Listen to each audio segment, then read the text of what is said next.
we're just going to let allow another minute for people to file in. It's good to see you. Oh, there you are, Larry. Good to see you. Thank you for coming. If you are able to turn your video on, it's always nice to see people's faces. No pressure, but do if you can. Isn't Erica joining? Erica is joining. She's going to be a little bit late because she's wrapping up a class.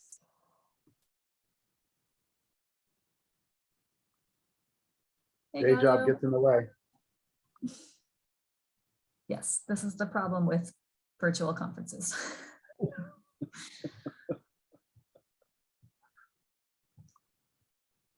All right. I'm sure you don't know anything about that. What's that? I said, I'm sure you don't know anything about that challenge with virtual conferences. Well, it's actually, in some ways, it makes it quite easy for me. Okay, I think we should go ahead and get started. It's really wonderful to see you all here today. Actually, I should ask, is it okay if I get started? Yes, okay. All right. So good morning, good afternoon, good evening. Thank you for being here with us today. My name is Lauren Reese. I'm joining the conference from Washington, D.C., where I'm the director of the Wilson Center's Environmental Change and Security Program. This session is being simultaneously interpreted in Spanish and French. At the bottom of your screen, you'll see an interpretation button where you can choose to listen in French, Spanish, English, or to have simultaneous interpretation turned off if you're so awesome that you're fluent in all three languages. I am definitely supposed to be showing a slide right now that I don't have ready about the fact that when you registered and are attending this conference, you have agreed to the Environmental Peacebuilding Association's Code of Conduct and the Anti-Harassment Agreement. So I don't think it'll be a problem. Please be kind and respectful to one another, as I know everybody in this community is. Because we have the simultaneous interpretation and it's limited to speaking and not to the chat box, I'm going to ask that you refrain from using the chat box to make extensive comments. I think it's okay to have some conversation and we can answer quick questions and share resources in the chat. If you are listening in Spanish or French, you can ask questions in the chat in those languages and the interpreters will ask them on your behalf in English. Please do ask questions in the chat and we will incorporate those into the discussion throughout. We do want this to be a conversation, so please raise your hand and come off mute and share your thoughts and questions just like you would if we were in person as well. So lots of different means of communication here. Good luck following it all. Before we get to the panel, yes, we agreed to the Code of Conduct and anti-harassment and anti-discrimination policy. So I think we can go ahead and get started. Hopefully everybody's doing okay with the interpretation. Please just raise your hand if you have any issues there. So about 20 years ago, I was graduating from undergrad and trying to figure out how to develop a career in conflict resolution and peace building. I spent 2 years in the Peace Corps in Bulgaria, then figured maybe I'd go to grad school. But just a month or so after I returned from Bulgaria, Hurricane Katrina hit New Orleans, and through the Peace Corps, I was able to volunteer in the recovery effort. I was only down there for 2 months, but it was as formative a time as any other in my life. Seeing the physical devastation of that storm, watching people come back to their flooded homes, meeting the people who had stayed to protect their homes or stayed because they had no choice, and seeing firsthand the clear social divides, but also how many of those divides were transcended as communities came together to support one another. It set me on a path to better understand how environmental and social and political systems are connected. And that path led me to environmental security and environmental peace building, which was how I was introduced to the incredible groundbreaking work of today's roundtable presenters. And I should let you know that my name is Lauren Reese and I direct the Woodrow Wilson Center's Environmental Change and Security Program in Washington, D.C. I'm going to start by quickly introducing our presenters. We'll do a couple of rounds of questions, but our goal is really to get into a good discussion with everyone here today. Ken Conca is a professor at American University's School of International Service. He's authored and edited a number of publications, including Environmental Peacemaking and Green Planet Blues with Jeff Dabelko, the Oxford Handbook of Water Politics and Policy with Erica Weinthal, and An Unfinished Foundation, the United Nations and Global Environmental Governance. Jeff Dabelko is a professor and associate dean at Ohio University. He directed the Environmental Change and Security Program from its early years, from 1997 to 2012, and continues to serve as an important senior advisor to our program. As mentioned, he was co-editor of Environmental Peacemaking and Green Planet Blues, and was a lead author for the 5th assessment of the IPCC Working Group 2, Chapter 12 on Human Security. Ashok Swain is a professor of peace and conflict research, UNESCO Chair of International Water Cooperation, and director of the Research School of International Water Cooperation at Uppsala University. In addition to a number of publications, Ashok co-edited the Routledge Handbook of Environmental Conflict and Peacebuilding, which includes contributions from Larry, Stacy, Erica, and Ken. Larry Swatek is a practitioner and professor at the University of Waterloo. Prior to joining the university, Larry was a senior research fellow at the African Center for Development and Security Studies. His publications include Environment, Resource Governance, and Peace, A Critical Perspective. Stacy Vanderveer is a professor of global governance and human security at the University of Massachusetts. From 2013 to 2017, he co-edited the Global Environmental Politics Journal.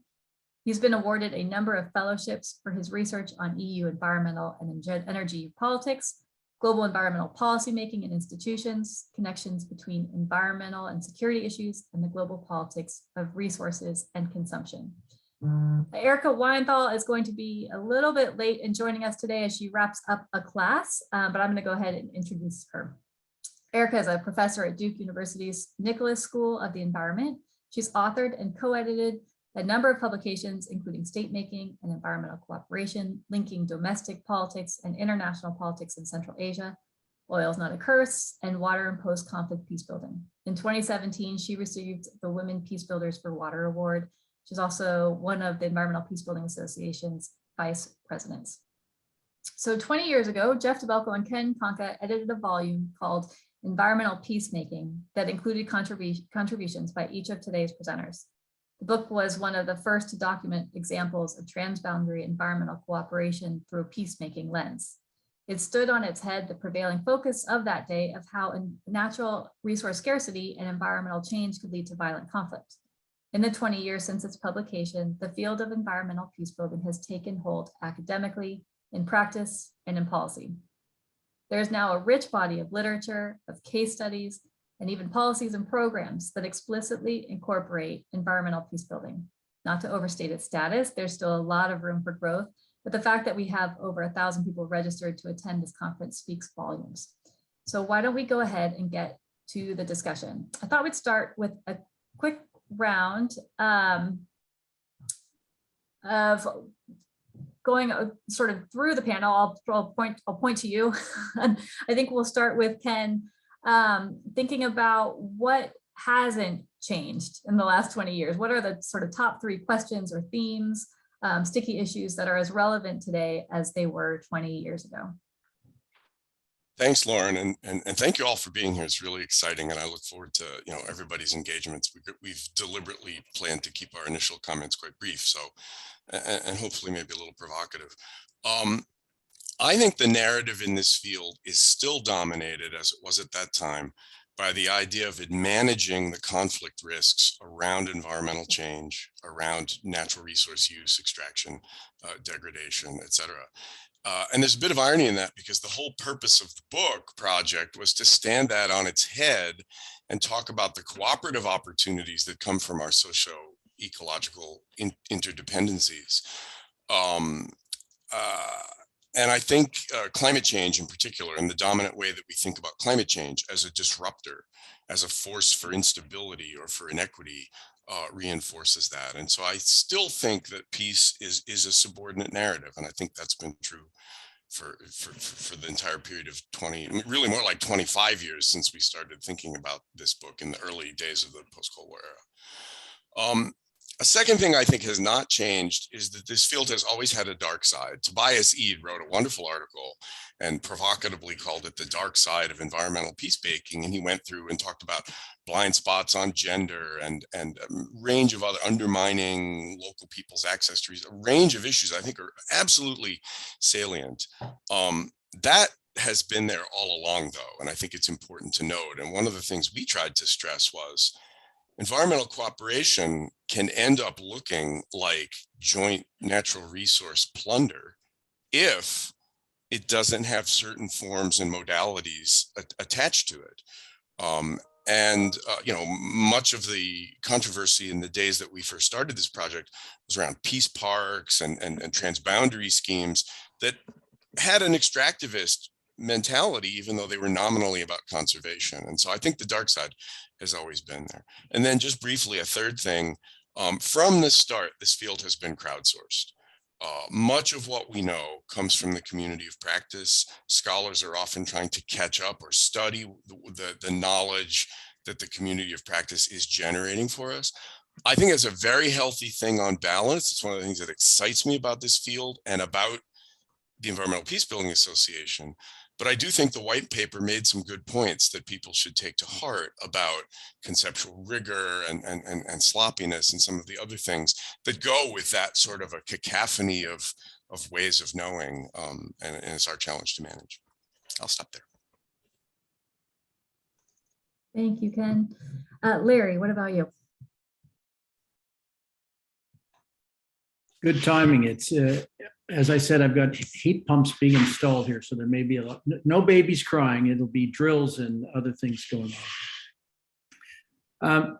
I've become sort of, I don't know, am I less optimistic than I was? I think environmental peacemaking is inherently an optimistic kind of thing. It's a worldview. And I still come at my research and practice with this notion about changing the strategic climate, building trust, dialogue, confidence building. I'm not so certain about strengthening the post-Westphalian governance, given the renewed nationalisms and so on. And I think it all depends on where you work, what region you work in. There's more possibilities for collaboration than not. So, so I think that's kind of like a worldview, and you come at it, and it shapes the questions you ask and the way you approach either your practice if you're with communities or policymakers, or your research if you're trying to puzzle through some kind of an issue. A lot has changed in the 20 years since that book came out. For me, one of which is that I've spent 20 years doing training of trainers for conflict resolution through CapNet, which has taken me all over the world to work on kind of real-time conflicts from Tajikistan to Trinidad and Tobago, and I've become even, and so in terms of building peace, I've begun to embrace those people whose work I belittled in the past.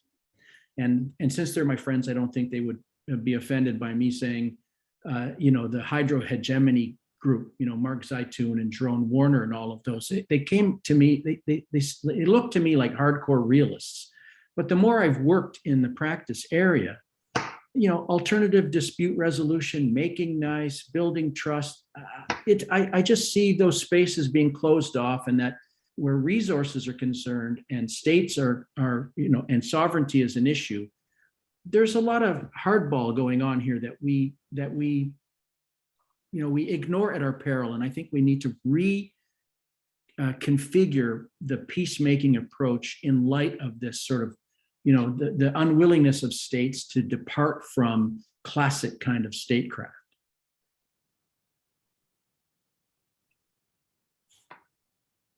Thank you, Larry.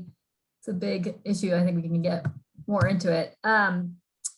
Jeff, what are sort of your top 3 things that are as relevant today as they were 20 years ago when you set out to write environmental? Thank you very much, Lauren, and thank you, everyone. It's terrific, fun to kind of think back and now think about what it is today. I guess I would say that as a theme, one area that continues to be challenging is what we faced then and what we face now, which is in some respects with engaging folks on this is kind of continued unrealistic expectations. right? A continued notion that, well, tell us what works, and they come back as proper scholars and say, well, try it, and we'll study it, and we'll share what that is, right? But one needs to kind of be proactive rather than just kind of responding to what was kind of quite openly a deductive argument that kind of laid out the case for this, suggested, as the book really heavily focused on transboundary water, that there was potentially something special about water, maybe farther along there than in other areas. But you can kind of try it and we'll figure it out. So that notion of, okay, great, it's a great idea. Tell me what works so we can just go do it. Second, unrealistic would be the timelines. So great, can we do it? And here's a 2-year funding for this project. It's project only funding, it's not core funding. So that the folks on the ground who are actually know what needs to be done are the ones who have to do it, have the ones who have to lead it and drive it, can be able to do that rather than kind of externally imposed ideas.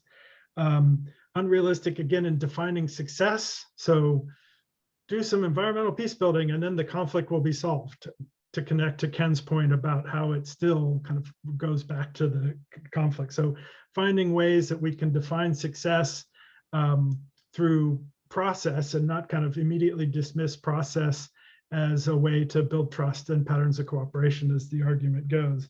I think unrealistic too, although this is more kind of a political limitation, we've really landed on environmental peace building, I think, because it is robust, important, and inclusive.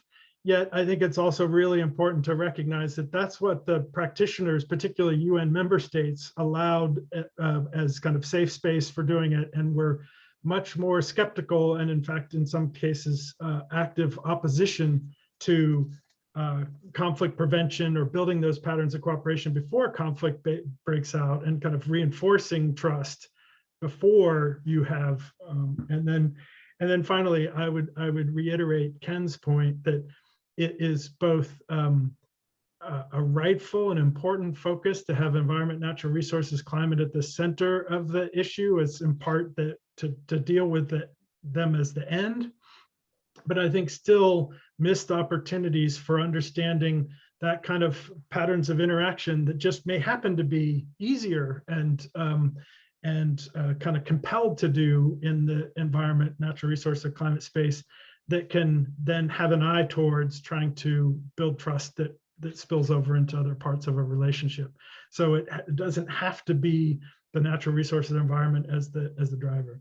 And so in that sense, I think those are challenges we had then. There continue to be challenges. We've made a ton of progress, and it's exciting to see some of the folks who are really working and making contributions to this joining us for today, and look forward to that discussion. So thank you, Lauren.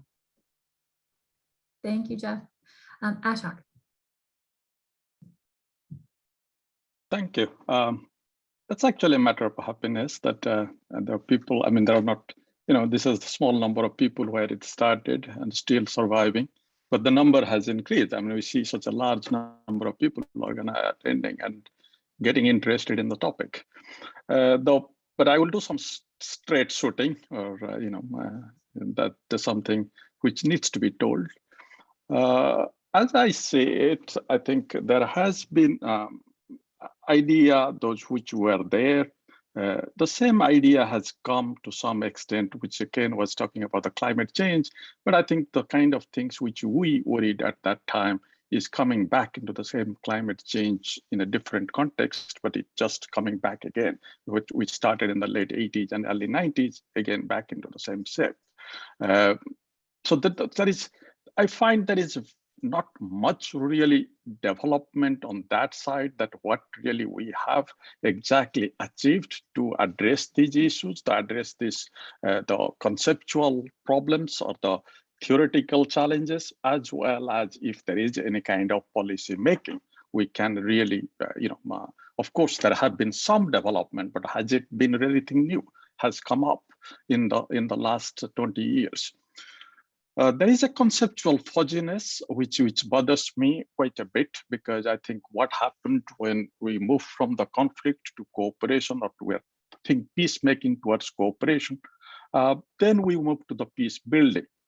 And I think what is this in the, I think that move took away to an area where environment itself has a very conceptual challenge with what exactly we mean by environment.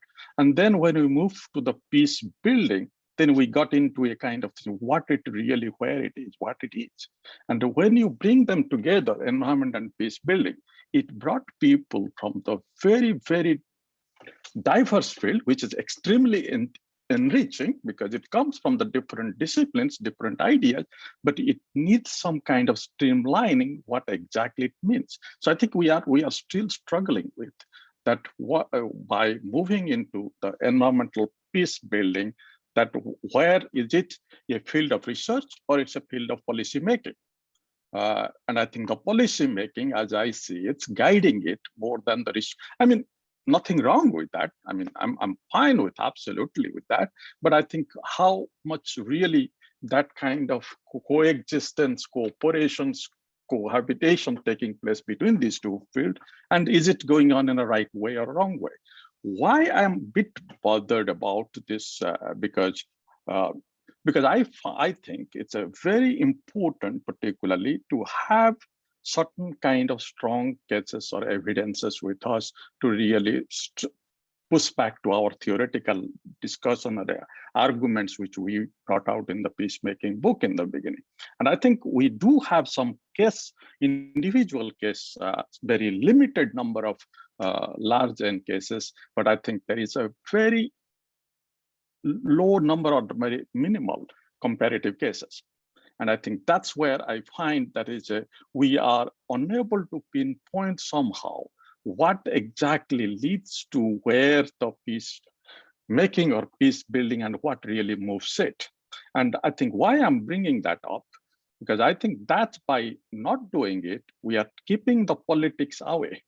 We started with politics. Our focus was politics. Environmental peacemaking was also looking in the context of politics. And now I think, are we really taking into consideration of the politics or political factor into it? Because without it, you still keep, because frankly, policymaking doesn't really want to bring the politics in because it makes things more complicated. It creates more challenges.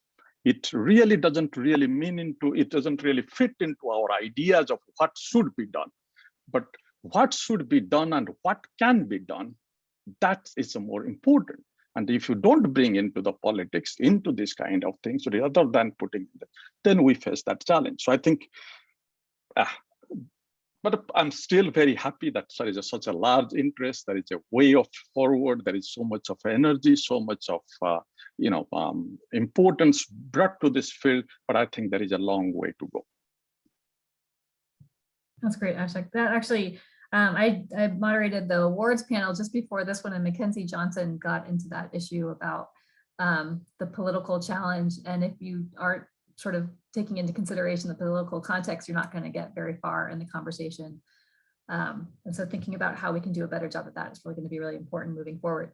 Stacy, over to you. What are the top 3 things that are as relevant today in the environmental peace building as they were 20 years ago?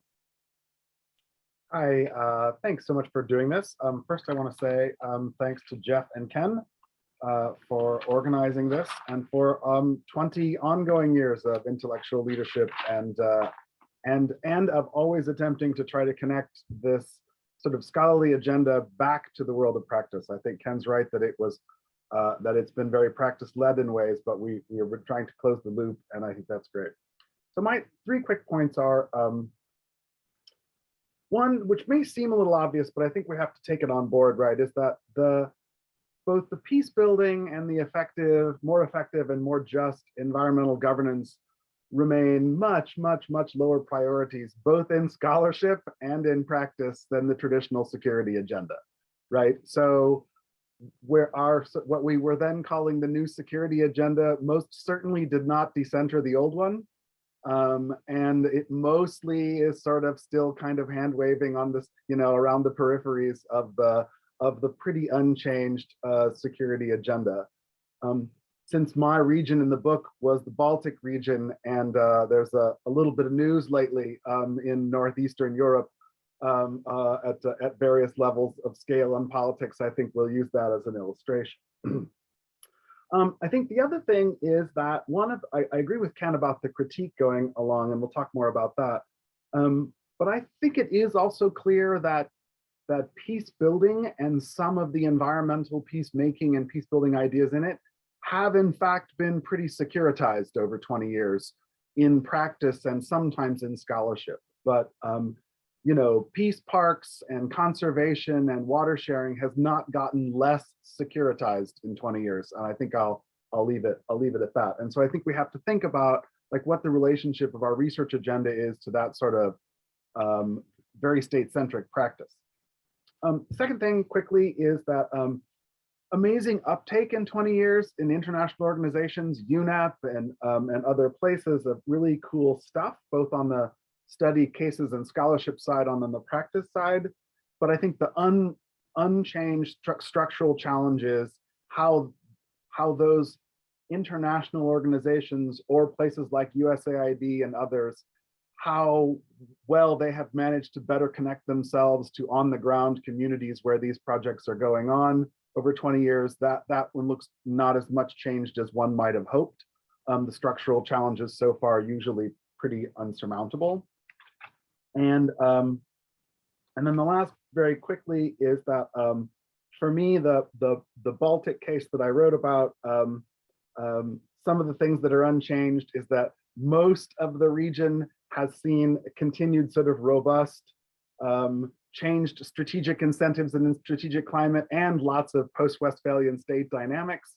But the line through the Baltic that puts Russia and Belarus on one side and may divide the Ukraine in about in half over the next few weeks seems to me to illustrate again that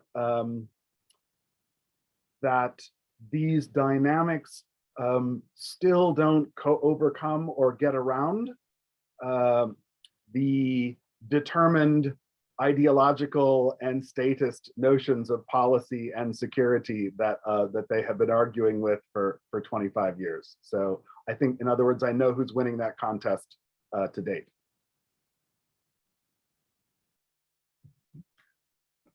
Thank you for that. There's a lot of follow-up questions there, but I want to do one more round of thinking about what is different, what has evolved, how is the center of gravity of the field shifted over the last 20 years. And so maybe just thinking about 2 or 3 points that you would want to make. And then I want to encourage everybody tuning in to have your questions ready, because from there we'll go into a discussion. And you can share them in the chat, but you can also raise your hand as we get to the discussion.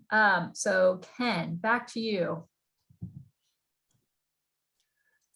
Yeah, well, the obvious thing that's changed has been mentioned. There's 1,000 people at this meeting, and there are policymakers, there are practitioners, there are activists, there are scholars, and it was a small group. And let me be clear.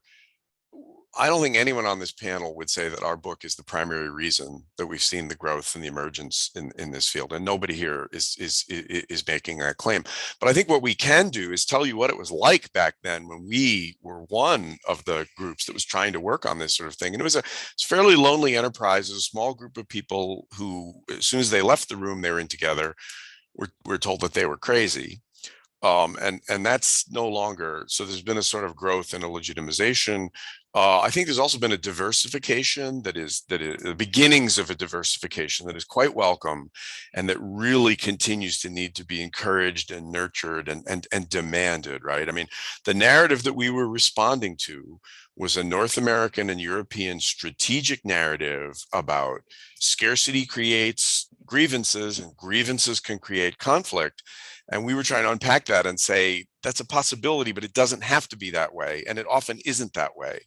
And we responded with a North American and European alternative narrative, I think.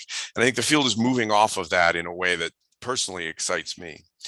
Another thing that has changed is climate change. It is striking the extent to which climate change has come to dominate our work.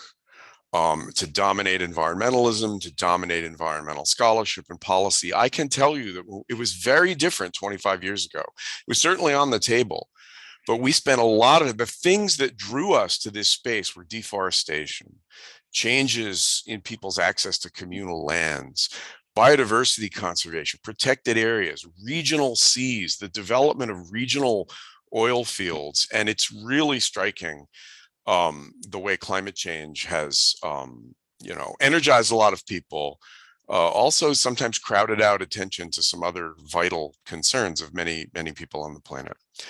Another thing that's changed is the focus of scale. And I think this is important. And again, I have an ambivalent view of this. We were focused on regional transnational problems, shared river basins, regional seas, large transboundary conservation initiatives, ecosystems that straddled the borders of nations. And a lot of the theory building that we were trying to do was synced to that scale and that sort of problematique. I think in the ensuing years, particularly the post-conflict peace building work that started bubbling up in the late 2000s and early 2010s, the interests of some donors in starting to, program around this work, and the growing interest of intergovernmental organizations drew a lot of people to, we're both in scholarship and in practice, right? Because both of those are communities that tend to follow the light. And in this case, the light is the money. And I think a lot of people were drawn to a sort of a smaller scale focus where these ideas about trust and reciprocity and dialogue and the shadow of the future and so on still could be applied, but there's some fuzziness there and some theoretical shifts that maybe don't work quite so well. And so I'm struck that at the plenary yesterday that I had the privilege of participating in, all of the policy people were urging this community to come back to scale, to start getting engaged with some of the bigger questions that were on the table. And this, I'm ambivalent about this because I in no way want to, marginalize the work that goes on the scale of a water, like a lot of my work on the scale of a watershed or what have you. That's where people live, and where ecosystems thrive, right? But the challenge yesterday in the plenary from the policymakers and the ambassadors, and I think this syncs up with some of Larry's comments about hydrohegemony and hardball, and also some of Stacy's comments about the larger securitization narrative. The challenge in the panel yesterday was for us to come back to scale and start to engage at those higher levels.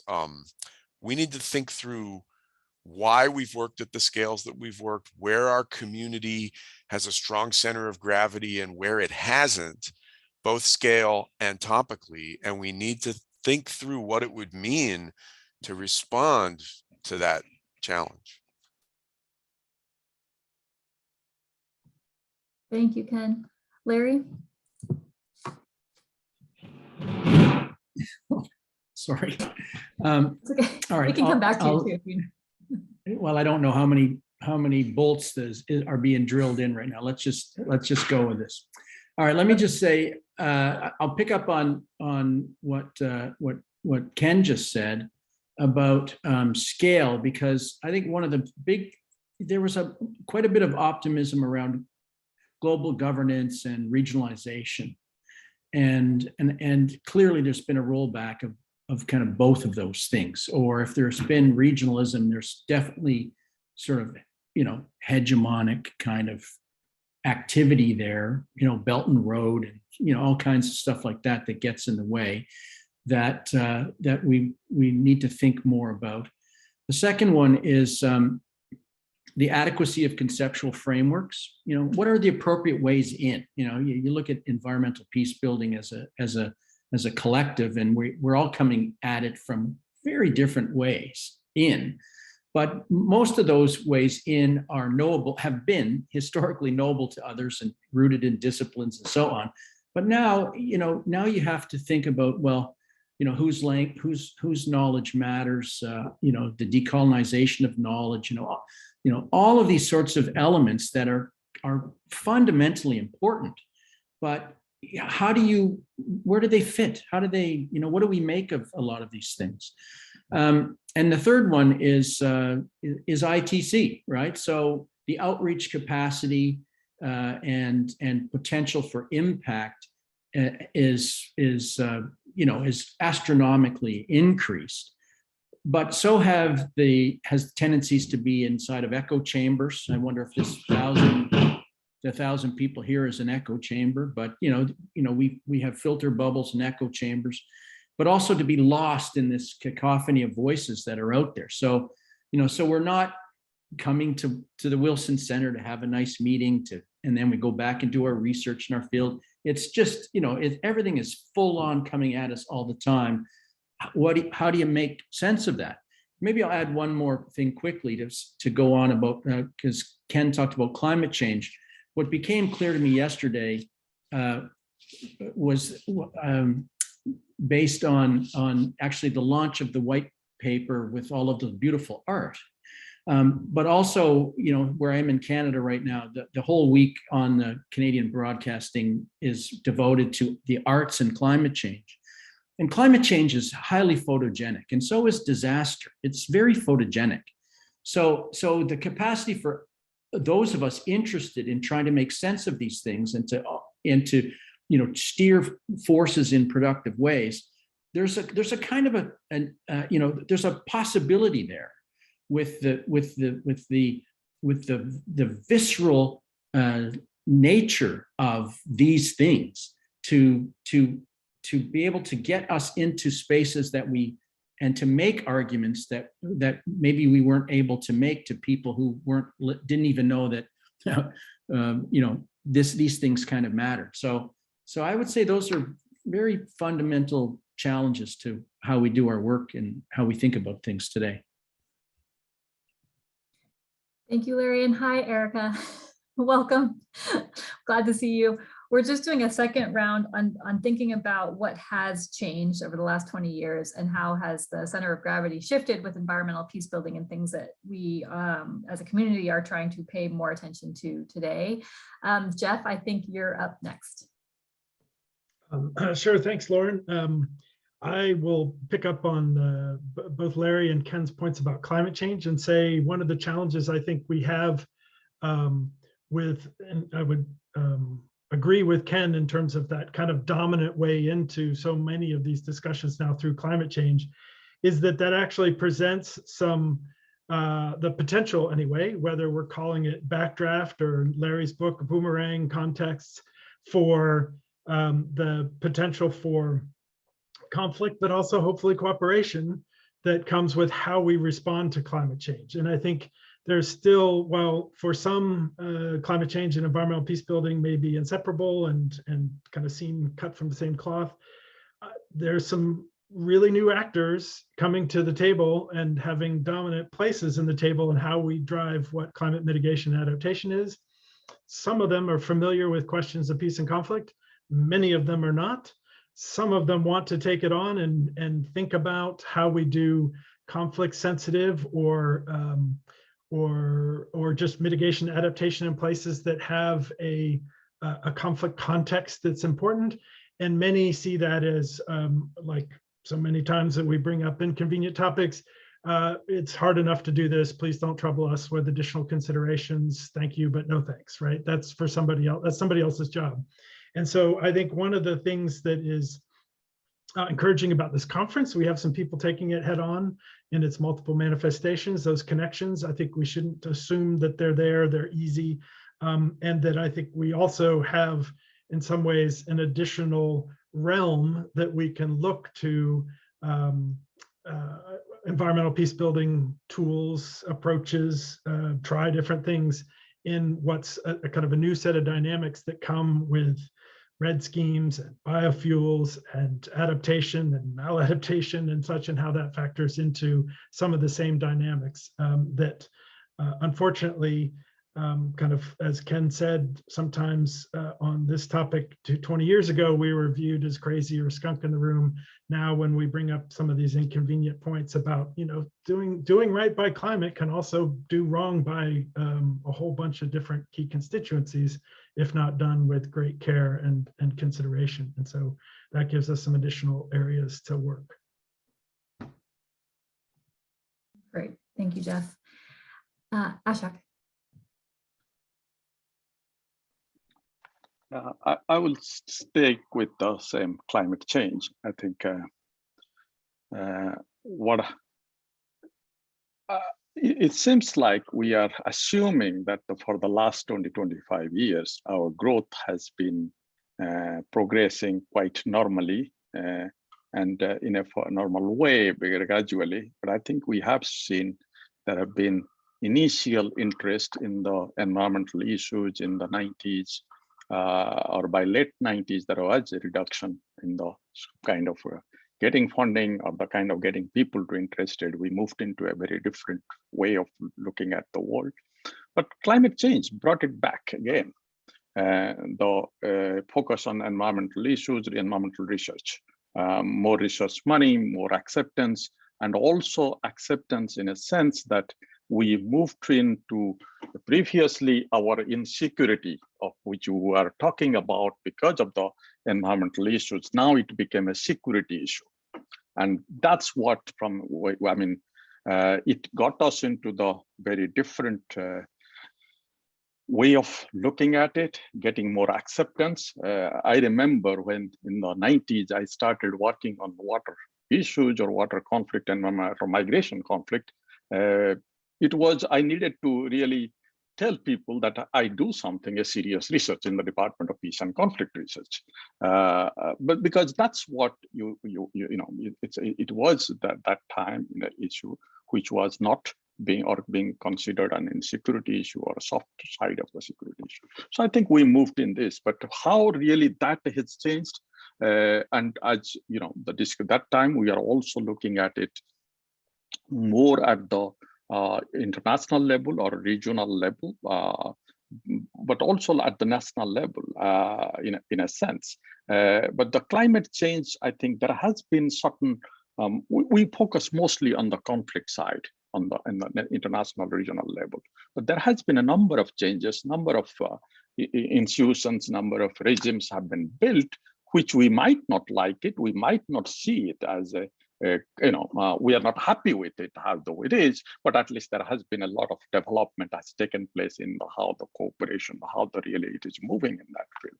That sort of things we do find much more problematic rather at the local and national level, whereas the regional and international level, it has been some progress.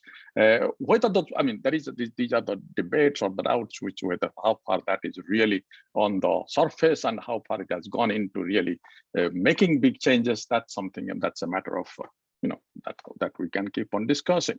But I think these are some things which two things which I would like to flag now.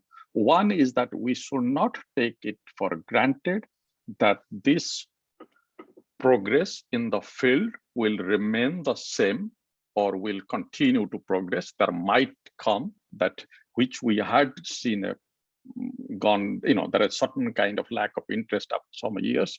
If we might get into that, climate change has become a big issue, it might not continue for a big issue. So we should be prepared mentally that how to really to keep it relevant and keep it going and to remain aware of that kind of eventuality which we faced some years back. The second thing, which is, I think there has been a gradual acceptance, or there is a larger community which are been involved, but it's still a field which doesn't belong to anyone. It belongs to everyone, but doesn't belong to anyone. And I think in this context, we have challenges of finding jobs, finding research money, looking at, probably we have been old enough to find a job, but I think this is somehow the younger crowd which is coming into this field. They must remain aware that these are the challenges which are there. We should not stay in that dream that everything is going to be hunky-dory in the next 40 years. Thank you, Ashok. I love that. Wow, that idea that the field belongs to everyone and no one at the same time, I think really resonates. Stacy, over to you. Thanks. So Ken asked us to try not to agree all the time. So I'll nudge a couple of my colleagues. I think I'm more enthusiastic about the tremendous proliferation of scale and governance forms and sort of disciplinary traditions like that have proliferated all over than Ken and Swiatek sounded. and in the sense that, like, I hear the point that I think we have to speak to scale and we have to know what our audience is, but I think that's different than thinking that we need an environmental peacemaking agenda that is primarily aimed at international policymakers. Because actually, I think like the really cool stuff is happening. Like the special issue that some of you were organized and were in last year in international affairs has great stuff on gender. There's not very much on gender in our book 20 years ago, right? And not at the same scale. We are in a world with sort of decolonizing and post-colonial questions and ideas, and nowhere are those more prominent than in these agendas of folks who are international organization folks who are designing things to implement on the ground. So I mean, I think we should be way more enthusiastic about this proliferation, but I think that means, right, that we have to figure out, if we're trying to draw lessons for policymakers, we have to know at what scale the lessons are and what they're appropriate. So I think we have to be talking to practitioners across those various scales. So there, I've nudged my colleagues. I think the other thing is that for me is both exciting and a little overwhelming, is that I think it's right that there are so many more causal pathways toward ideas about causal pathways and possible causal pathways to simultaneously improving environmental and resource governance and building peace. But the causal pathways, the proliferation of them and of our sense of where they are, definitely means that our research agendas no longer all speak to one another. And so I think that part is a bit cacophonous, but there again, I think that it's incumbent upon us to know, to what we're speaking or to whom. I'll leave it there. Thank you, Stacey. Erica, over to you. Okay, say the question again, just so I'm.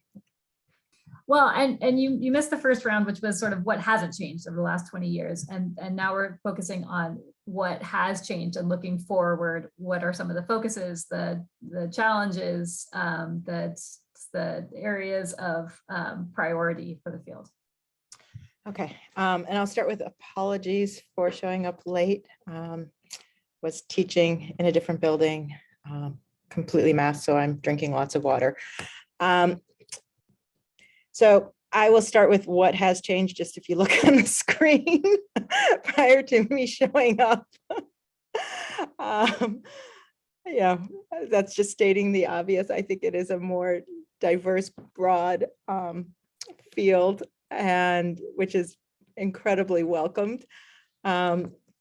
And I think it reflects the topics too that are being studied. I think that was probably what has been discussed and captured. No one expected that we were all writing on water when the volume came out, and now we're hearing a range of topics that at least I've heard, from joining, from climate to gender, different levels of scale. I also agree with what I've heard about, we had so much focus on the international level. The chapter I wrote was really about international water in the Aral Sea Basin, but it was also about looking at the role of international organizations like the World Bank, the UN, USAID, and less about looking at, what those who rely on water systems, what they wanted out of the water sharing arrangement. And I think in many ways, there is this shift to looking at different pathways for how we understand what environmental peace building means, what it means for different people, different communities. I heard the discussion of renewables and mining as we start thinking about different extraction for renewables, whether we need to let countries and communities be the drivers of what it means to, for extraction for global good that could have potential negative consequences at home if not done correctly. Where it's changed is definitely more attention to environmental defenders, land defenders, human rights defenders who were working in the field in the 1990s when I was in Central Asia. We did not use the language we use today in describing, NGOs and civil society, environmental activists, but many of them have still, are still active, decades later. And I think, as a field, listening more and working in partnership with many of these environmental activists, environmental defenders is something that, has been increasingly recognized and also has generated, new research, but also has allowed for, more engaged research in partnership with, with communities that, at least for me in Central Asia, that I, have cared deeply about for decades, and we still work together and let the, different projects be driven by, having projects be driven by what we're hearing from the ground rather than what we were hearing, from, our institutions or from the international system. Yeah, absolutely. I am going to ask a couple of the questions that have come up in the chat, but I also want to encourage those of you participating to come off of mute, raise your hand, come off of mute and share a comment or a question as well. Let's make this a conversation versus a panel. I think, so there's a couple of questions in the chat that I'm going to try to combine, because I think this issue of scale is one that keeps coming up, right? But to me, it's also about, so it's working at different scales, but then connecting across those scales and making sure that the sort of knowledge of local communities is informing policy at higher levels and vice versa. But that is going to require a fairly large sort of change in how decisions are made and in those processes. So Mackenzie Johnson asked in the chat, she said, I also wonder if policymakers are the only target audience here. We know that change takes place at a variety of scales and increasingly by social change makers using a variety of tactics. So like the environmental defenders, for instance. What does it mean to scale back up for the benefit of policy? I think the global environmental justice movement offers a lot of potential insights to environmental peace building vis-a-vis scale. And then another question is Eric Abitbol, sorry if I'm saying your name wrong. To what extent is the environmental peace building field of theory and practice integrating systems complexity and systems dynamics in our framings and approaches? And if there's any scholarship to be highlighted or approaches on the ground to draw on. So I'll pose those two questions. I would also say that this is a roundtable. So if you're participating and want to chime in on an answer to either of those, please do, but I'm going to open it first to our presenters. Just come off mute and I'll know you want to speak. I'll take a quick cut at the point about scale. I think I disagree with Stacy less than he disagrees with me, which is usually the way it is. But I would say, what I was trying to say was we have to think about the nature of that response. I don't think we want to just just reflexively follow if it's moving back to that more aggregate scale, because I think this field has had a bit of a problem with reflexively following where things like money and opportunities for policy engagements. And that's typical of something that's new and that's trying to legitimize itself and trying to get its hooks into, meaningful engagements and so on. And so, and I think Mackenzie's point is absolutely right. I think there are rights-based narratives that were not available to us 25 years ago. I think the climate justice movement is something that is a much stronger variant of some of the earlier environmental justice movements that were available at that time and so on. And I think so, if there is a move back to trying to engage things at scale, it's not simply, sort of jumping to a static, hard-headed, engagement with the geopolitical lens. I think it's bringing, this field is nothing if not multi-scalar, right? It's a challenge for the field, but it is the richness of the field. And so in that sense, I think it's a real opportunity. Thank you, Ken. Somebody else want to chime in? Larry.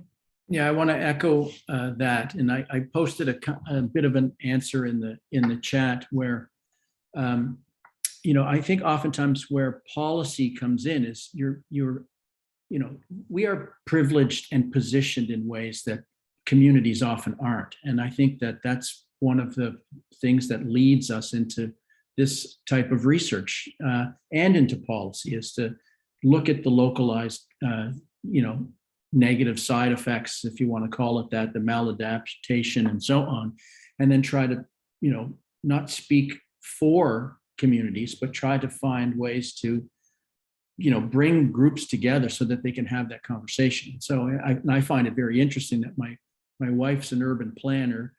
She works with communities in the far north in Canada, but we kind of do the same thing, because we're both trying to point out to people with capacity and power and resources that these actions have this impact. It's not in the interest of these people who have no voice and have been marginalized and disempowered, and so on. So it's not just that you participate at this scale or cast it at this scale or this scale. It moves, right? And I think that's one of the interesting things about all of us on this panel, is that we have that privilege of movement. We can go from the local to the global. We can be that kind of conduit for conversations that would never take place otherwise. So so I think that it's not just about scale alone either. It's about allies and how you search for people to work with in order to try to have, so it's not just going this way, but it's lateral, right? It's all of it in these different directions. Great, thank you, Larry. I think it's the one I did some study on this, particularly the protests and how the environmental protest, how that helps in the policy making, or how it influences policy making. But I think we need to realize that the scale which we are talking about now was not present when we started our work. It was much more localized or much more issue based into that region, rather than global network, which we see now on some of the environmental or climate change issues. And I think that has changed, and that has really brought in a very different aspects of the issues, and the issues being a part of the policy making or policy influencing the policy making. But I think we must also realize that those kind of the movement for justice, which is a global scale, which is influencing the local or regional space, there are hard challenges which will not be able to understand if we don't. I come back to the first intervention about politics. And I think that's where we need to really understand the politics well, rather than creating a global kind of formula, which will be really having the similar type of impact or influences in each and every regions, and all the time to come, because that keeps changing and that really keeps moving. And that's what needs to be really thought through, that why I was talking about that the politics is quite significant to brought into the area of our discussion. That's a great point, Ashok. Do you have suggestions of how to better consider the political context and be responsive to it? Do you think if I had an answer, I would have been sitting here? I would have been doing something else. But but I think it's you see, let me explain. There have been in the, I think 2003 or 4, International Water Association in Marseille had organized a meeting to bring political science into the water policy making. It hasn't happened. There is a huge obstacle, or there is a huge opposition of bringing politics to any kind of environmental or any kind of policy making issues. And I think it's a gradually it is changing in a particular, how the leadership are, where you can really influence somehow, that it comes from the top, from the other side, rather than but I think it has to be a constant process. It has to be a process to break the barrier of this kind of different disciplines, not really looking at it in a way that which is extremely important. Whatever we do, if our politics goes wrong, we saw what happened in the US. And I'm just telling US because many of you understand US, because this is happening all over. And this is whatever the policy making, whatever the environmental policy, whatever the climate policy you might have had, but if politics we are not taking into account, it doesn't make much sense. Thank you. Maddie Layton, can you come off mute and share your comment or question? Thank you very much. And I'm Matti Lehtonen, working with UNEP, UN Environment Program, and with the Climate Security Mechanism, which we have together with a couple of other UN entities, Department of Political Peacebuilding Affairs and Peacekeepers and UNDP. And thank you so much for this absolutely fascinating look back on these trends and how things have changed and not changed. It's really fascinating discussion. And when you talk about this influencing and politics and policymakers, coming from where I am and having followed a number of years the UN's discussions on this and how they pick up this, especially in the security side, I would also see the world in state structures and elsewhere organized in a quite sectoral way. And one of the additional challenges then on picking up of all this analysis is who do you talk to and who needs to incorporate all these new types of ways to analyze and see the world, and somehow the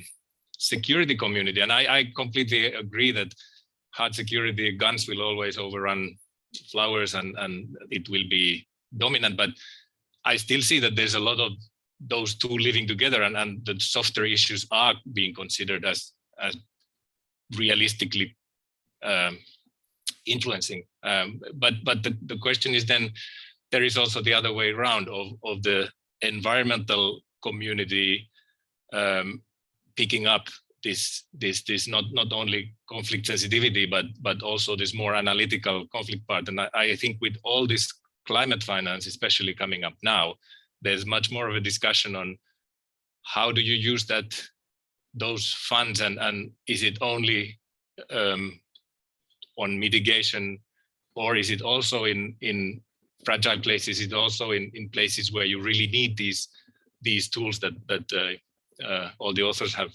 mentioned long time ago, and how do you mobilize them better in those conditions? And what do those who are experts in environmental, let's say nature-based solutions, how are they able to pick up also the political side? So I guess I find it difficult to even formulate the question here, but how do you see this difference of audiences, or from your perspective, is it you just do science and then people pick it up as they see suitable, or do you also see this interest in shifting who the audience is? And I have had the privilege of working with several of people in this panel, so it's been really a pleasure to have this conversation very, very much live in the past year. So thank you for that. Over. Thank you, Maddie. Does anybody want to respond? I'd love to hear what the audience has to say in response to that, because I think Maddie's laid down, there's an old joke that was popular when I was a kid that said, those who can do things, those who can't do things, teach, and those who can't teach physical education. And I will confess personally, at the stage that I'm at in my career, my primary goal is building out opportunities for the next generation of scholar, activist, practitioner, policymaker in this space so that they can engage the challenge that Maddie's laid down. So I would love to hear from people in this space what they think about that. Agreed. So please do raise your hand and chime in. Anders, can you come off of mute? Yes. Can you hear me? Yes, great to see you. Oh, likewise. So fascinating panel. Thank you very much. It's really good to see a lot of familiar faces and listen to your reflections. I have a few points and a question. So I work for the World Bank. I'm the Transboundary Waters focal point. And of course, I'm inspired by and have been working and writing a bit, particularly with Ashok, but also others, around environmental peacemaking. And of course, I'm the odd one out in the World Bank in a way, because I am a political scientist, Ashok. So I'm here trying to raise that voice. And I think there is increasing recognition. You may disagree, and I'm sure Ashok will tell me if he does, of the importance of at least understanding political economy. Not that the World Bank is a development bank. It's focusing on ending extreme poverty and building shared prosperity. And that's our mission. That's what we should do. And we shouldn't necessarily get into politics. But unless we understand the politics, we will be less equipped to do our work. So I think that point is well taken, and I think we're getting better at it. But with also connecting to what Matti was saying now, the increasing climate financing, and I think, I haven't seen the details, but I think the World Bank is probably providing about half of that.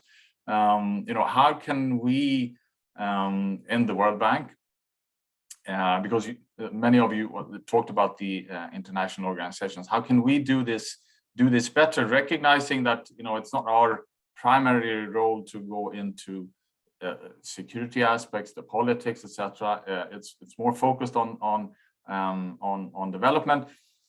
Of course, we recognize that we need to work with partners in the UN, bilaterals, etc., to make these processes advanced. But I was curious to hear, given the wealth of experience and expertise from the panel, what would be the sort of advice? What has the World Bank picked up well on, and maybe not so well? I was curious to hear that. So I guess that's my question to whoever wants to pick that up. But really fascinating panel, and thank you so much for organizing this. Thank you, Anders. I'm going to see if anybody, yeah, go ahead, Erica. I'm happy to jump in here. Just because there's been a lot in the chat too, and I think it ties together about governance, the role of different actors like the World Bank, because often, as Carl is saying, there's, we see this conflation with environmental peace building and building good governance, and what is the relationship between them. And for those of us who've, worked on international river basins, we've also, creating river basin associations is a form of international governance. And, I think, where things that I've learned from being part of this community of practice is, you can create, at least for my work in the RLC, you can create mechanisms to manage a river basin for security reasons that can mitigate opportunities for conflict, but that can also lead to the destruction of the environment. So I think, we need to think about, really honing in on the design of institutions, because they serve different purposes for different people at different times, and they reflect different power asymmetries depending where you sit. So you can actually, we focus so much on the conflict prevention side rather than whether they are beneficial for people's livelihoods or for ecosystems, which, just building on that, and with this discussion around scale and governance, a lot of this comes back to also, there's a plurality out there of forms of ownership structure and forms of legal systems and this notion of legal pluralism. But at the global level, we like isomorphism. We want similar structures across states because it becomes more legible for, those who sit in international organizations to be able to contrast and compare across systems, across states. But within states, increasingly, we often fail to recognize this variation in ownership structures, different types of participatory mechanisms, governance systems, and how they, are nested or work together, and whether we can have systems of legal pluralism as we try, as in the field of environmental peace building, when we're trying to manage natural resource systems that are both, able to prevent conflict, sustain peace, at the same time they can ensure other issues related to, providing just and equitable solutions for communities, allow for multiple voices as part of the institutional structure. So I think we're adding more variables into the structures we want to create for managing resource systems. Thank you, Erica. Does anybody else want to chime in? Can I? Yes. Yeah, thank you, Anders. Good to see you. So I think World Bank has really moved ahead, as you see, that when the bringing politics into it. Because I was reading the recent report on water and migration, which is an excellent report which you have been brought in, where I could see that there has been a sincere attempt now to really looking at it in that side. So I sometimes say things rhetorically, but there have been development, there have been improvements which has taken place, I must say. But what World Banks, I think Erica was mentioning, I mean, there has been, you know very well, there is no water agreement has been signed without the promise of building few dams. And if you don't have to build few dams, you don't really get an agreement. And who gives the money? You give the money to build those dams. So I think this cooperation, in some extent, also needs to look at it, that how this cooperation is coming. Who are engaged in this cooperation? I remember in the 20 years back, even before this book was published, engaged in the Nile water issue, which you know very well how the things were. Then when this agreement or the Nile Basin Initiative was signed, and when I asked that, have you really engaged people, those who are at the ground level? No, we don't. We only talk to the people up, because that's the easy way to sign an agreement. And you know where it has led to now. We have been still waiting for a commission, river commission, for another 12, 13 years to take place. So these kind of things do not work. Another thing is that you need to find out that what are the models which you find probably some success in some countries. I'm not getting into that the kind of, but I hope you can get my point that there have been some success which World Bank has made in bringing countries together, in signing agreements, but you try to create that or take that formula and put it in other regions without looking at the other regions' political, social, cultural context. And that's where there are challenges comes in. And there have been many unsuccessful cases has taken place. Probably, yeah, that's what also, if you go back to the previous, initially I said, that we need to look at a comparative approach. But I think you are going ahead quite well in the political field, at least. Can I just make a brief observation, if I'm capable of making a brief observation? First, I just want to say a shout out to a couple of chapter authors in the book who aren't with us today. Pamela Doman, who did some really interesting work on the US-Mexican border, and Doug Blum, who did some really interesting work on kind of the changing regional resource geopolitics of the Caspian region in the post-Cold War period. I want to connect Anders' comment to Eric Abitball's really apt question about systems thinking that nobody took up on the panel because we got into a discussion about scale. I actually disagree with Ashok. The World Bank doesn't give the money. 20 years ago, the World Bank gave the money. Today, the World Bank writes an insurance policy so that a public-private partnership of 25 partners can build the funding for that project through power purchase agreements and so on and so forth. that's one thing. The second thing is, what is the biggest source of conflict in those basins? Is it the sort of, Egypt, Ethiopia, upstream? I disagree. I think it's, big cities are getting really thirsty. Farmers need water. And it's the tension between these different sort of subsectoral uses that are spilling across borders, because the big cities are in the basins are often in border regions. In other words, both the financing model and the actual sources of tension and conflict potential in the basin, accelerated by climate change, have moved out from under this historic institutional design of creating river basin commissions. And so I think the way to answer Anders' question is partly, I'm not going to get into systems thinking because I don't do well with it. And I think Stacy and Larry are probably the systems thinkers on the panel. And so if they have something to say about that, I would love to hear it. I think the way to answer Anders' question is to ask him back a question that, I'm not going to ask you to speak for the bank or anything like that. But, if the bank were launching today the Nile Basin Initiative, how would it look different than the way that you launched it? And I would submit that the two ways that it would look fundamentally different are the changed political economy in that space, and where the most significant conflict risks actually reside. And so I think a lot of the work in that space is working through an archaic institutional arrangement because it's the tool that we have. Anders, I'd love to talk more with you about that when we have the opportunity, for sure.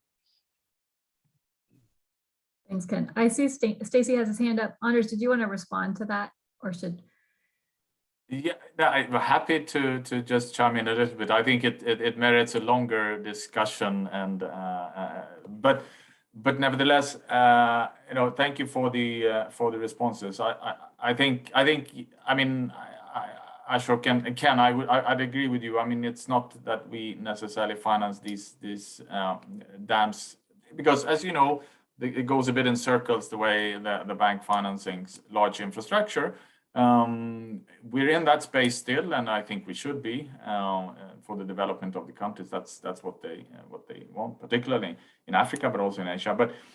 But to your question, Ken, on what would look different if we launched the NBI today, really, I can't really speak for the countries, but it's the countries that came together, but of course supported by the World Bank. So I wouldn't necessarily want to speak to that point in that sense. What I'd like to raise one point, and I think that goes also to what some, I think Ashok touched upon it also, and others. What we do well is perhaps engaging at the with finance ministers. Those are our counterparts. But what about the local level? And I think the World Bank is of course sometimes catching up on the current debates, and the sort of inclusion aspect is something we are doing a lot on, but could do more. And I think that would be one aspect where we would hopefully do better today. We would engage the local communities much more in that space before launching. But again, I can't pretend to speak on behalf of the countries that really were the ones coming together. Thank you. Thank you, Anders. Stacy. I was just going to add to Ken's comment about the financing. When you look at mining and solar and wind across much of the developing world, you see a similar shift toward very complex, very intransparent and opaque financing and ensuring of projects, much less IO involvement, much less sort of state responsiveness, even in wind. I think they should be particularly interesting to this group, because I think they are very good examples of things that climate change and the energy transition or the energy imperatives are driving, that are in no way driving in the directions of less local conflict, less land grabbing, less exclusion, less displacement. So all of these kinds of areas really are coming into this picture, and I think one of the drivers is this sort of financing and accountability and the sort of kind of the neoliberal model of these projects that underpins them. These are not agreements, right, between the World Bank and the state of Venezuela to build a dam, you know, with kind of identifiable actors to argue and protest with. They are all over the place. And I think it's worth thinking more about how our shared research agenda is responding to these dynamics in global political economy. That's great, Stacey. Thank you. We have about 9 minutes left, and I want to do just one final round, but I wanted to see if there's any questions or comments that anybody participating would like to make before we go to a final round of questions. Don't be shy. Now's your chance. Going, gone. Okay. To all of you, I think you know, this is a unique opportunity at this Environmental Peacebuilding Conference to be thinking about the way forward for the field, for people trying to get their foot in the door of the field and developing their own careers in this space. So I think it would be helpful to hear from you what kind of advice you would give to somebody who is making their entry into environmental peace building, or maybe they're in another sector, but they're interested in how to bring in the principles of environmental peace building into the work that they're doing. What kind of advice would you give to them? I'm going to start with Larry. Can I deflect this, Lauren? Because I'm actually responding to Eric's question on the chat. Sure, no, that's fine. Okay, Ken.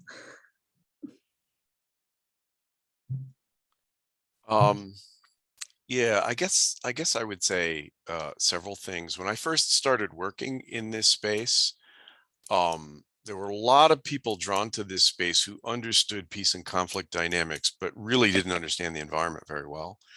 And there were a lot of people who understood the environment, but really didn't understand peace and conflict dynamics as well. And so, you know, scarcity create grievances and grievances create conflict, and here we go. And that's not right. You know, that's one small thread through a much more complex space. And so for a long time, I think the challenge was for people on both sides of that divide to you know, just get literate on the other side and sort of understand.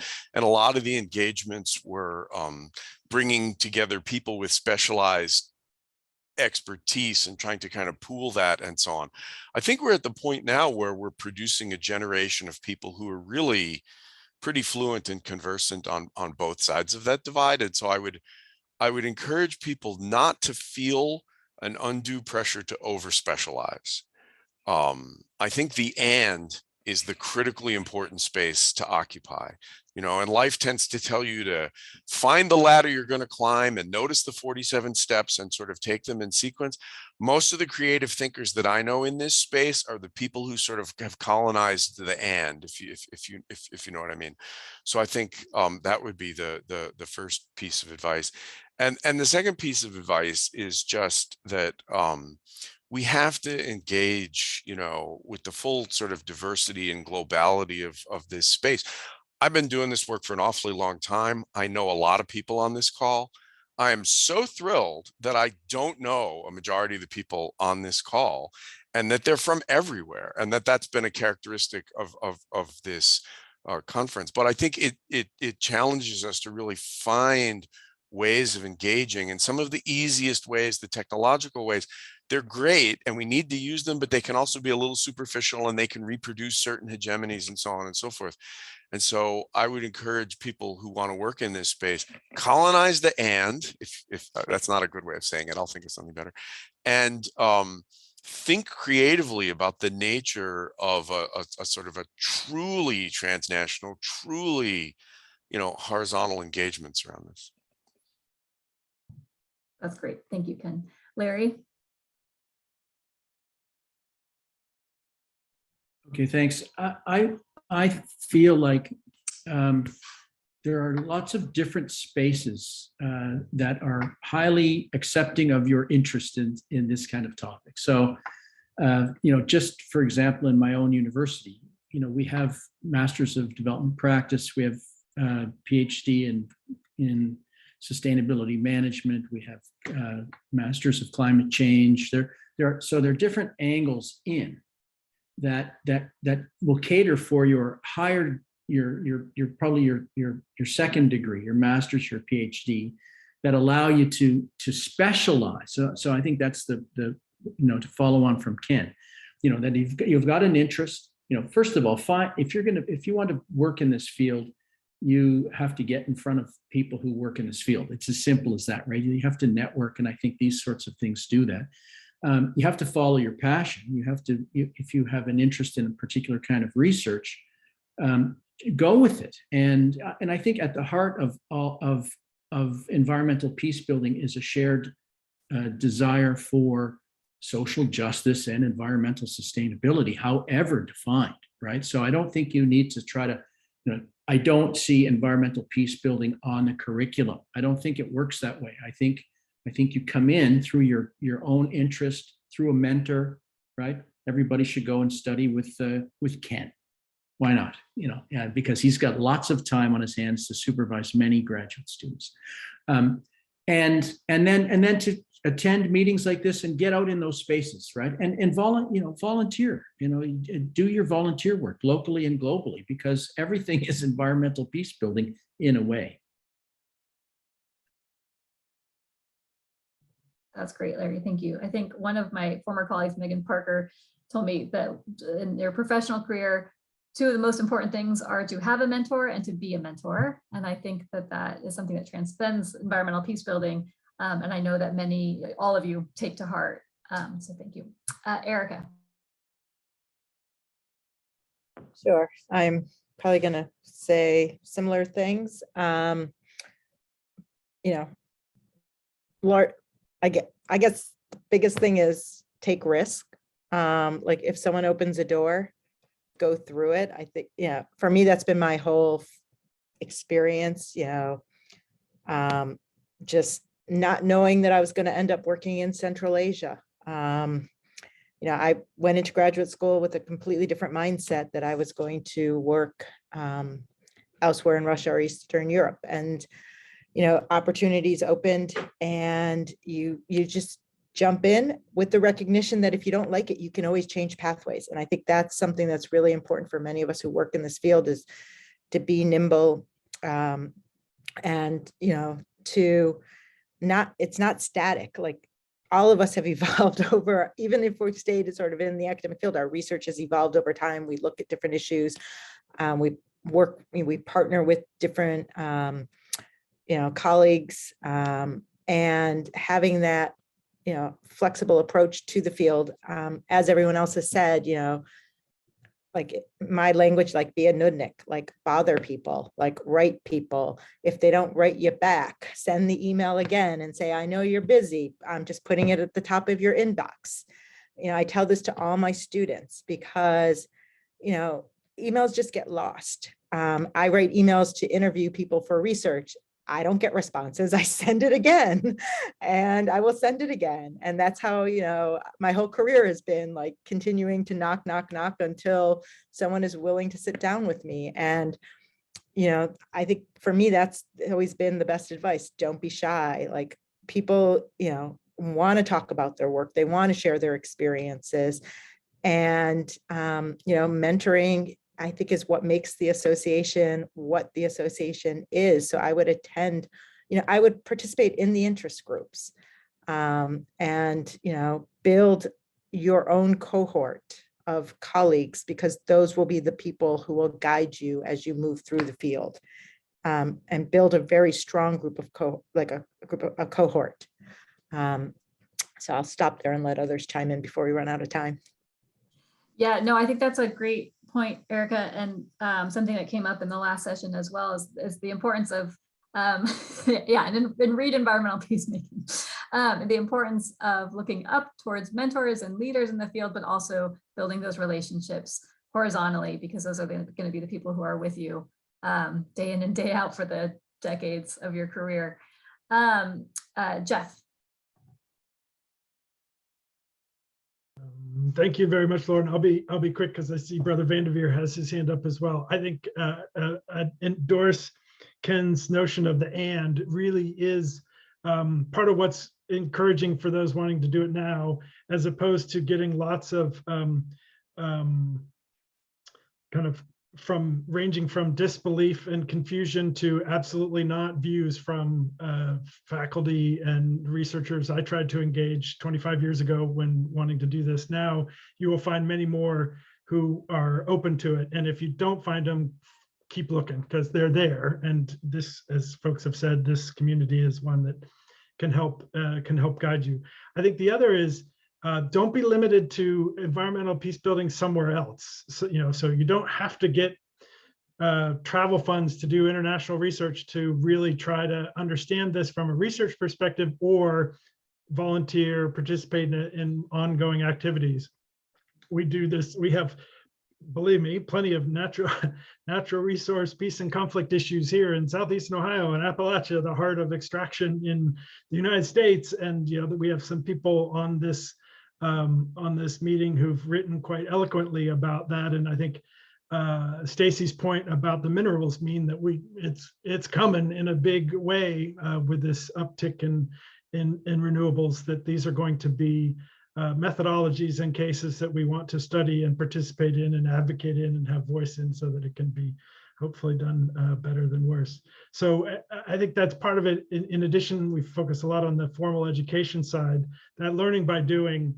And there's so many institutions represented at this conference, and that you can connect up with to, and especially now how much virtual is accepted as a way of interning and connecting, that it shouldn't be that you have to spend a ton of money and sleep on someone's couch to come to DC or New York or wherever to intern and work in an organization. There are ways that it's much more accessible that hopefully more people will take advantage of. Absolutely. Stacy. Yeah, just briefly, I also love Ken. I'll pick up on Ken's and, but I think also you can bring your own words on each side of the and. So if you're already interested in biodiversity, or you're already interested in post-conflict reconstruction in some place in the world, bring them to this community. And I think that's also part of the sort of richness of and the diversifying of the research agendas. I also love Jeff's point about not imagining that you have to go to some faraway place. And I would also add, not imagining that the developing world needs to be the kind of designated patient of this. We were somewhat animated 20 years ago, right, to the fact that the kind of environment and causes war was all about, people sitting in Canada and the US and Northern Europe gazing out, i.e. down at the global South. And so I think one of the ways to get past that is to take up these other cases. Just had a great exchange with a PhD student in Dublin who did this just published this really cool piece in Irish Studies on environmental peacemaking along the Northern Ireland border in the wake of Brexit. What does it mean to think about those environmental spaces as peace building spaces across that conflict line? It's like, that's awesome, right? So that's bring all of your own ands to this community and find new places and new issues and new connections. Perfect, thank you. Ashik? I find it always difficult to give advices, because career advices particularly. I haven't moved in the 32 years I'm in one building for the last 32 years. I haven't really seen any career growth in my life. But put in context that it's the end of the day, you see. But if you look at it, I think it's very important to take the risk. You need to take the risk if you want to do research and you want to keep enjoying it till the age you reach, like us. So you think this is where it's important that you find a topic, and in the context of that you can take a risk, but also at the same time listen to some mentors who, if you find, because that's also a good thing to keep some people who have experiences in doing these things. So it's a combination of taking the risk and with a mentor at the same time.